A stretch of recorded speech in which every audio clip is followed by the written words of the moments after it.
Ողջույն հարգելի քաղաքացիներ։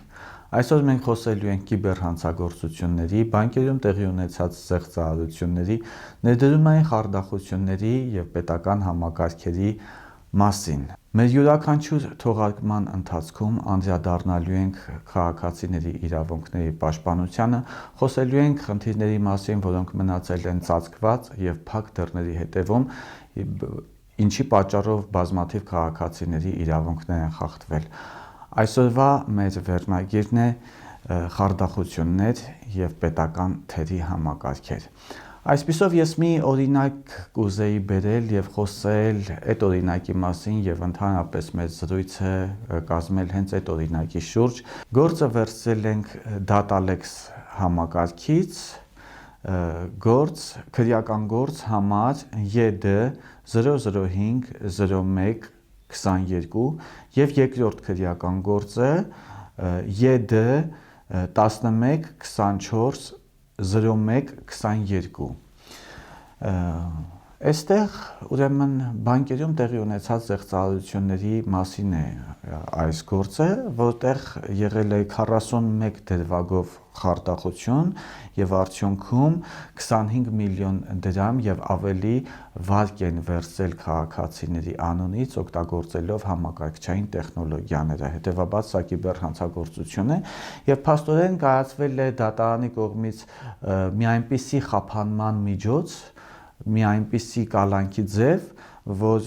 նույն հանցագործը փաստորեն երկրորդ գործով այս անգամ արդեն իսկ 26 դրվագով եւ արդյունքում 3.2 միլիոն 3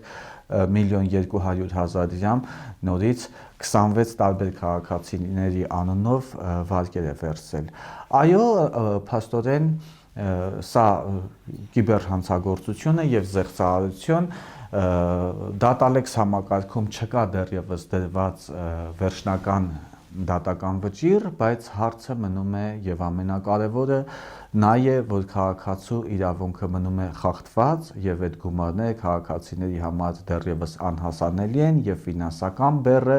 եւ վարկային կազմակերպությունների կամ բանկերի կողմից պահանջները առկա են քաղաքացիների նկատմամբ, ինչը անհանդուրժելի է, որովհետեւ սա հերթական դեպքն է, որ քաղաքացին իր խնդիրներով մնացել է մենակ տարբեր համակարգերի առաջ։ Այսպիսով մենք ունենք մի իրավիճակ, որ զեղծարարության զոհ դարձած քաղաքացիները ուղղակի ենթարկվում են հալածանքների, որովհետև այս կամ այն համակարգերը, պետական համակարգերը, ներքին գործերի նախարարությունը, քննչական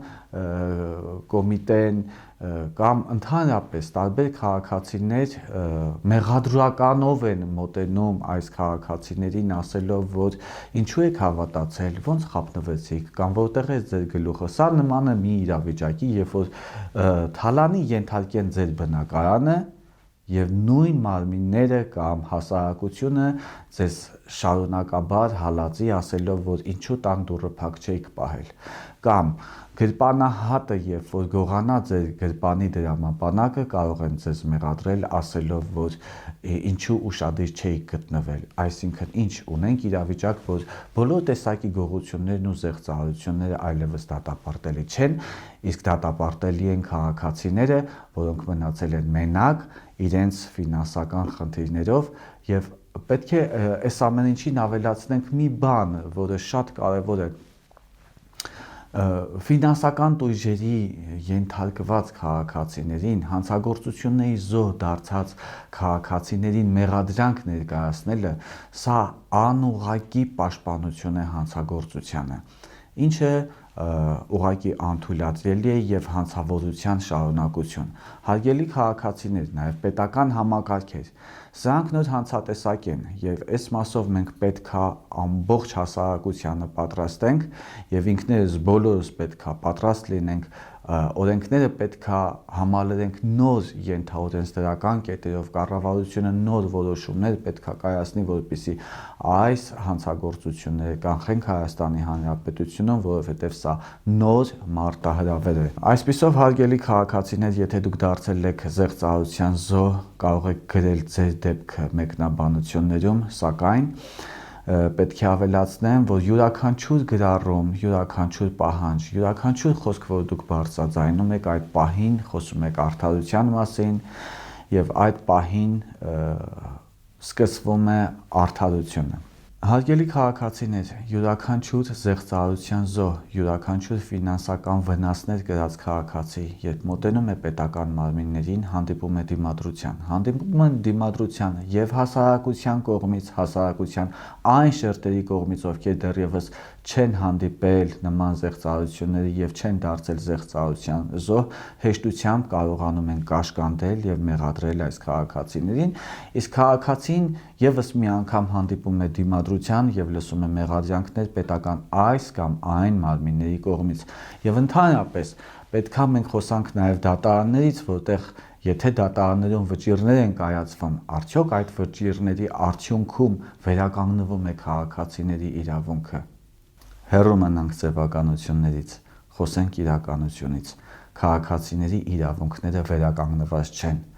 Քաղաքացիները կրում են մեծ ֆինանսական վնասներ։ Այսպիսով, եթե դուք ունեք նման վնասներ եւ դուք դարձել եք զեղծարարության զոհ, գրեք ձեր դեպքերը մեր մեկնաբանություններում։ Մենք պատրաստական ենք բարձրաձայնել եւ պաշտպանել ձեր իրավունքը։